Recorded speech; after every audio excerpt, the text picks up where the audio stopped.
Hello, this is David with Collapse Club. How are we to live in the time of collapse? Today with me is Wendy Freeman. Hello, Wendy. Hi, David. Nice to see you. By way of introduction, could you tell us where you are and how things are there?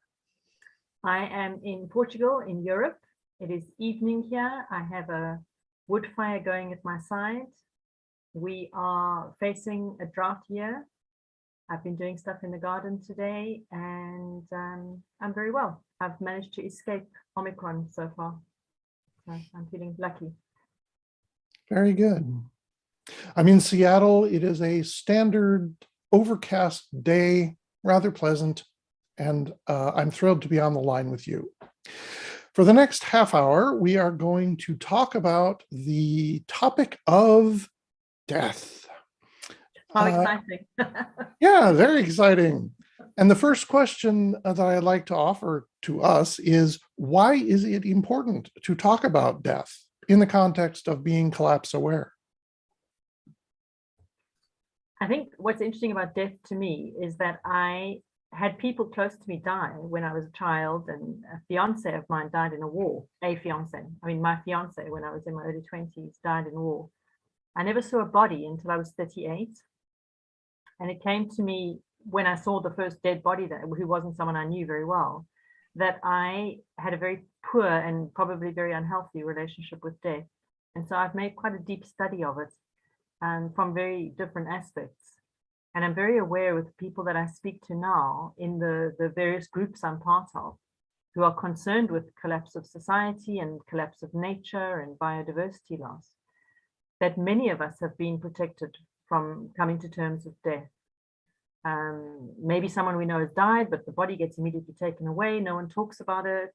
It's a loss, but we don't know what death is. We don't talk about it. And I think with collapse heading our way, we're going to be facing a lot more of it. And if we don't have a personal idea of what death is, it's a very scary thing.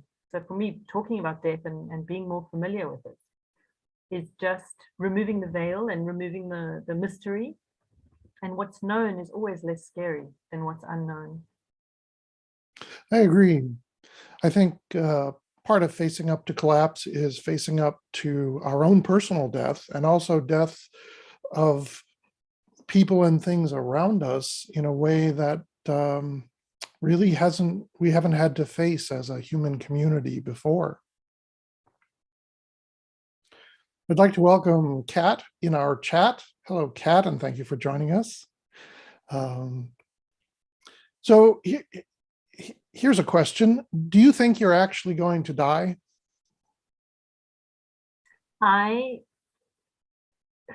like to think that as a young person, I was humble enough to expect my own death, but probably not. I think there's a sort of superhumanness that comes with youth and with being able to climb rocks and surf in the sea and do all these crazy active sports and things. And death just always feels quite far away. But I had COVID 2 years ago, and I've had quite serious long-term effects from it. I mean, I didn't need to go to hospital, and others have been much more sick than me.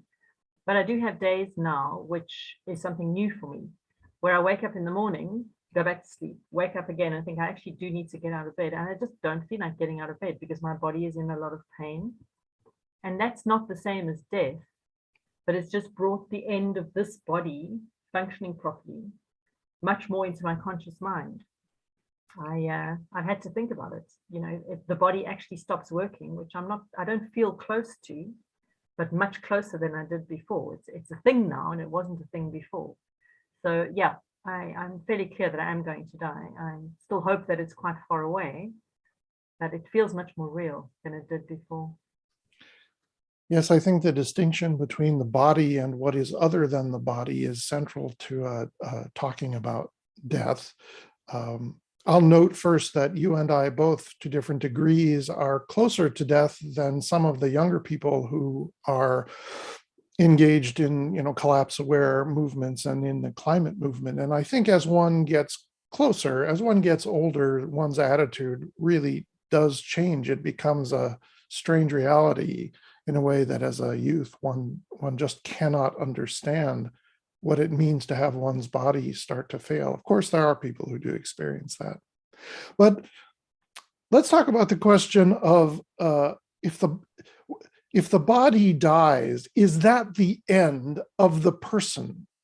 I don't think so. I personally think that there is something, a soul, a spirit. One needn't even really have a word for it, but there is some part, some spark of the self, which exists beyond the body and survives the death of the body. Do you agree with that? Absolutely, David. And I'm lucky, I think, in terms of death being a scary subject. Even as a child, I had this awareness, or this, and I'm going to say knowledge, and it's personal knowledge because it kind of has religious and spiritual overtones, and not everyone has it. So it's not knowledge as in something you could study in a book. But for me, it was always clear that perhaps that spirits existed, as in ghosts. I mean, that was something I was always aware of as a child. I didn't necessarily experience it myself, but when I heard stories about it wasn't something that I denied or couldn't imagine. It was very clear for me. I mean, a school friend of mine used to be visited by a grandmother, and we had a sleepover, and her grandmother came to visit. I didn't see the grandmother, but I could see that my friend was interacting with an other that was in the room, you know, that was very clear to her, was very real to her. And I've done quite a lot of searching to try and understand, I suppose, but just curiosity, just intellectual curiosity, what it is that we were and where we're going to. And there are so many delicious theories around that it seems impossible that there isn't something, that we came from nothing with these incredibly strongly formed characters, and things like child prodigies. Where does this immense skill and talent come from, if not from some previous existence where some of these music or art or scientific knowledge, where there's some development of a mind? And I don't know that the mind survives death. I feel like the character survives death, or is the thing that came into this body and is the thing that continues. And something that I heard a long time ago that I have looked up, and someone may know that this is not true, but as far as I know it is, when the body dies at the moment of death, because sometimes people die in an operating theatre and they're actually on something that's weighing them, the body loses exactly 1 ounce. I think I've heard that. That just speaks to me, because energy has a bit of mass, you know, so something leaves the body at the moment that body ceases to be that person. The physical is still there, but something is missing. First of all, I want to welcome Jens and Julie in our chat. Thanks for joining us. We really appreciate it. I think it is unnecessary to find evidence in the physical world for the persistence or the existence of the soul. I don't think you can really find evidence. The soul is not a scientific concept, and the procedures of science, including weighing the body. I mean, no offense, I don't mean to discount what you said, but the weighing of the body or any other scientific method is not going to penetrate these questions. I think these questions are in a different realm. I think that it goes to the question of what is the self. There's been a debate recently in a Facebook group about, does the self really exist? In Buddhism, for example, there's an idea that the self is an illusion. And that is a very venerable and powerful idea. But I actually am suspicious of that idea. I think the self does exist. I think the self is a pattern in a flow, like a whirlpool in a river, but that doesn't make it unreal. Sure. That doesn't make it insignificant. It's connected, but it's not. Pardon? It's connected to the whole, but that doesn't mean it doesn't exist. So like a wave, the ocean is the one, but the wave is still an entity within the one. And I think the distinction that we want to make and say this pattern is a thing, is one thing, one self, one person, that it's not necessary to make that hard distinction. A thing can be part of everything, a pattern in the greater whole, and still be, it can be real. It doesn't have to be separate. There is no separate, in my view. And it can also still be important. So even though it's part of the whole thing, it can be that particular wave that causes damage or brings water where it's needed. Or it can be that particular waveform that makes a beautiful sound compared to other waveforms, but it's part of the whole. Well, given this context, then, if we think that death, that the self may persist in some way or may exist above and beyond the world that we live in on a day-to-day basis, the question arises, do our actions in the current life affect our destiny into the future? In other words, is karma real? What do you think? Yes, absolutely. I'm very clear that what happens to us in this life, in this instance, is built on the fertilizer, manure, and pesticides, herbicides, and negative things that we've done elsewhere and previously. So something about how we come into the world, perhaps where we're born in the world, what functions we have, these will be built. And this for me is pretty scientific, actually. I believe that there are Indian mystics who've actually written sort of textbooks saying, if you did this, then this is what you'll experience in the next life. I don't feel that it's that chemical, you know, if you put this much salt in, then you're going to get that out. But just as I think a very approachable example, we know that for many lifetimes, people have been doing terrible things to the planet. And we are now experiencing the global karma of climate change. And I think it works at an individual level as much as it does at a sort of wider planetary level. I think karma, the sum of our actions, determines our position and distance from the central cosmic spirit. I think it's possible to construct an elaborate metaphor. If you think of the entire universe as one consciousness, and it's shaped like an egg that's been broken and is on the skillet, say, if you're making breakfast. Oh, I'm loving this, yeah. And the center is the one consciousness from which we all come and to which we all return. Yeah. That for mysterious reasons, and it's a profound mystery why this happens, but nevertheless, one departs from that central place and charts a path out from that yolk toward the periphery into the white of the egg, as it were, or say the arms of a spiral galaxy, and we bounce around there. And in some mysterious way, our actions determine our position. And you can in a way measure it. Speaking metaphorically, you can say what angle you're at from the center and the distance. And in that way, one can find oneself in the great cosmic spiral. I'm not saying you can nail that down, write it in a book, and then use it to guide your life. But to me, it is a fun metaphor to talk about how one's actions affect one's position in the universe. That's interesting, but for me complicated, because I don't think there's one universe. I'm very comfortable that there are many universes, but that it's all sourced from the same evolutionary energy that some call God and some call the Great Spirit, and that is the one, that the field that we all arise from. And I must have, my concept of karma is not distant from that, because I think sometimes you hear human interest stories of people who've done terrible evil in this life and found their way back to very close to source through a religious or a spiritual transformation.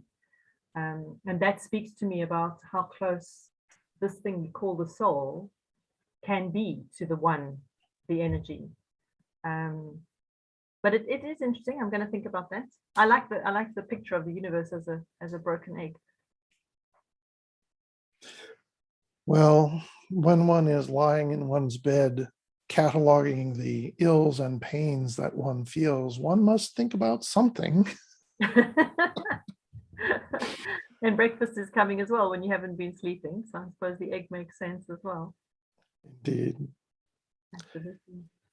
So the context in which we come to this conversation is collapse awareness. We believe that the modern industrial society and the civilization that it brings are on the verge of collapse by virtue of the incredible damage that we have done to our home, the earth.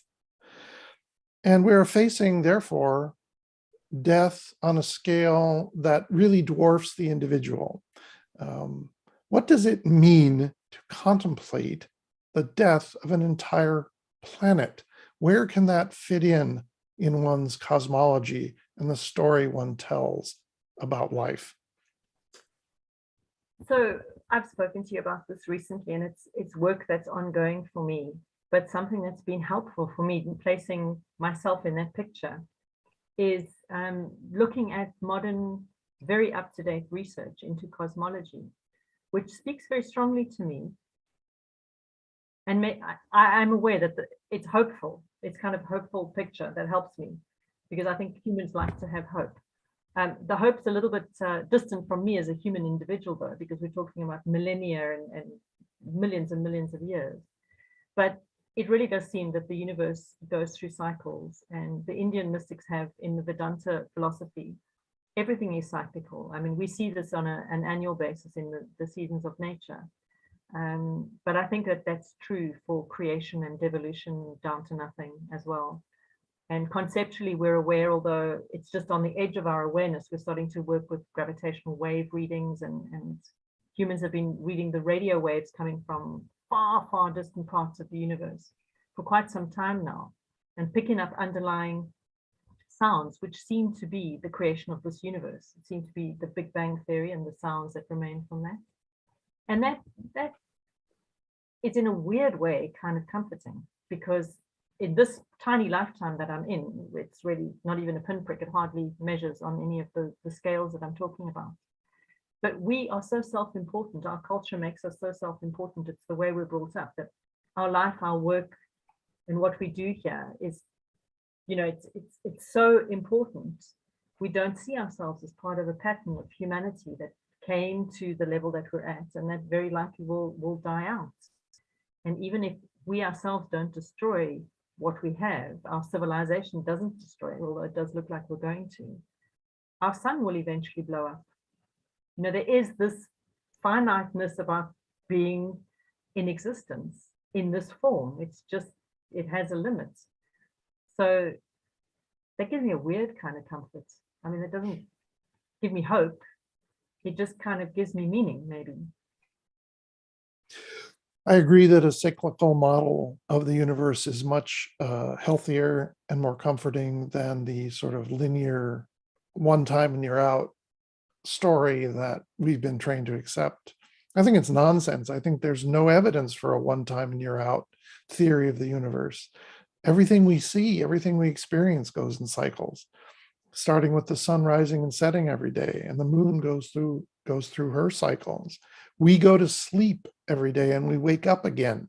Where in any of that is there evidence for anything linear that happens one time and never again? It's nonsense, but it's nonsense that has been propagandized by men in authority for hundreds of years.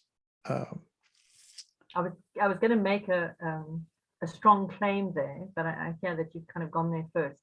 In a way, I think this model of life, human life on the planet, does arise out of the culture of supremacy that we're kind of locked into at the moment.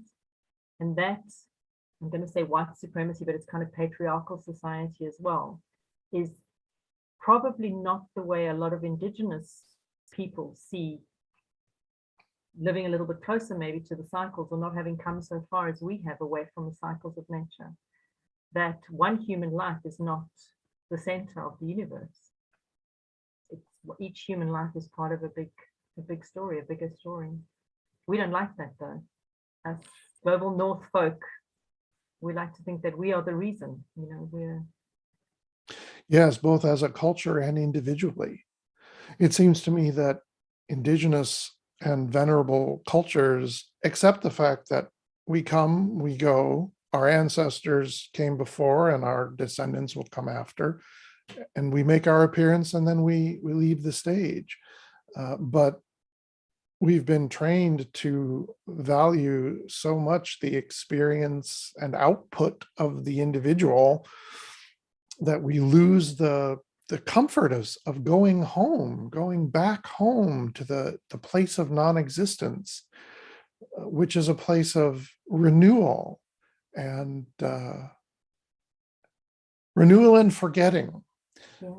I think it's important to forget everything now and again. It's too much to take if you just have to put up with it constantly. That's very true. That's very true. That's a beautiful thought. Something else that occurs to me as well, though, is part of the problems that we're in at the moment is because we think that our individual life and the collection of masses of money and masses of resources and masses of power in this individual life is important enough to damage almost everything else that exists. And I think in a society where we saw our place, our tiny pinprick place in the huge cycle of things, we'd be much more respectful. And I'm speaking as a white settler from South Africa. I think we'd be much more respectful of our ancestors and our descendants and our place in that flow, as opposed to, here's me, you know, I'm going to build this massive concrete dam on this island or whatever and make sure that I'm okay for this tiny 40, 60, 80 years of life, which is so tiny in the bigger picture, really so tiny. Yet the consequences of our behavior turn out to be really dreadful. I mean, the human enterprise is now resulting, as best we can tell, in the death of an entire biosphere. Now, I believe that the Earth and her biosphere will in fact survive. Humans may go extinct, many species may go extinct, the structure of the atmosphere may change, there may be really consequential changes and a lot of death, but I just have the feeling the Earth, even the biosphere that we're looking at now, will survive. It will do again what it has done many times before, which is accept the vanishing of the species which are here now. It will retreat into the tiny little organisms in the great depths of the ocean and the heights of the mountain peaks, and other species will arise. The drive of life is inexhaustible. Even on the cold and sterile early Earth, life arose supposedly from nothing. To me, that is simply the natural return of the life principle. The life principle returns everywhere, all the time.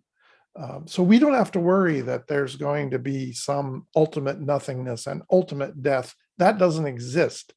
That's a fantasy story. That's a horror story that the old ones tell to scare the children. Do you think there is a possibility, since we haven't been able to find life elsewhere in all our listening and our looking? I mean, we can't look that far, but we can hear quite far. Do you think there's a possibility that life only exists on this planet, in this universe, and that it's all the conditions here are perfect for life, but that it may not be possible elsewhere? Well, that's a very interesting question, and it goes to esoteric theories about the nature of physical reality. I think that life here is life everywhere. There's no way and no reason to separate life where we are from life everywhere. And the fact that our magnificent scientific eyes and ears have not detected particular signals from what are supposedly places far, far away, that doesn't mean that life is not everywhere. I think we need to look to the world within rather than the world without to find the eternal spark of life. And when we look, there it is, and we are it. It's an interesting process for me because I have quite a deep science background. My grandfather started talking to me about quantum physics when I was about 4 or 5 years old, which is pretty weird stuff for a grandparent to talk to a child about, but he was absolutely obsessed with it. And so part of my brain is able to sit with this conundrum that maybe life here on Earth is something quite unique and one-off, and that everything else that's around us, even if it's metaverses and billions of other stars, have just not quite hit on the same chemical and amazing sort of gravitational forces and chemicals and things that have allowed life to generate here. And the only reason that concerns me, because otherwise it's just a topic of conversation, is we may be risking something incredibly unique in our continued damaging of the ecosphere. I think the damage that we're doing is a terrible thing measured on, certain scales. But my personal opinion, that's all it is we have nothing to fear. The distance between us and other galaxies in space is far, but in our interconnection, we're as close as our skin. We're right there with everybody. It's an interconnected web of life. The dimensions are emotional, they are spiritual, and space is only one way to measure, and it's not the most important one. But still, it's terrible to look around and see what's happening on our Earth because of our selfishness and short-sightedness. I think it's an interesting topic to discuss, David, because something that I've experienced with friends of mine, I've been involved in the yoga world for a long time. It is possible to spiritually bypass the damage that we're doing by saying and feeling, and this is no disrespect to you. I understand. And we've discussed this before, so I know that you're not in the sphere, but I do hear a lot of friends feeling that if they sit on their cushion and meditate, they're fixing the problems. And I don't think we can fix the problems, but I do think for as many humans and non-humans to come through this, what we're going to go through as possible, and for us to treat each other with compassion, we need to do more than sit on a cushion and imagine ourselves as part of life through the universe. But that's just a personal ethic. I just feel like I need to be doing things. I know some others feel that they are doing quite a lot by meditating on the connection and being more connected to others. Yeah, I understand what you're saying. And I think you're right. I think that it takes more than just sitting and getting your own spirit straight, though getting your own spirit straight, I think, is a good first step. Yep. I know I've had to go through a lot, and I'm not claiming that I'm a straight kind of person. I'm just, I think one does feel the urge to action that results in conversations like this, for example. Sure. So I agree. Got to be careful of just withdrawing. I think it's a trauma response in some ways, and that people don't even necessarily see it as that, but it is one approach to becoming aware of the potential death of everything that we know. Is almost a withdrawal. And I'll just look at it from this one point of view, which says that everything's going to be okay because life, I'm going to contemplate life as it exists everywhere, and not worry about the individual lives that are in my agency to have an impact on. Well, amazingly, we have reached the end of our allotted time for today. Oh. I know, it's crazy, isn't it? Well, this conversation with you as every conversation with you feels like a beginning of so many more conversations. Absolutely. So I hope we will continue to talk. Thank you, David. Lovely chatting with you. And to the folks watching, please subscribe to this channel and please like this video if you would, if you liked it. Thank you for joining us and watching. Until we meet again, farewell.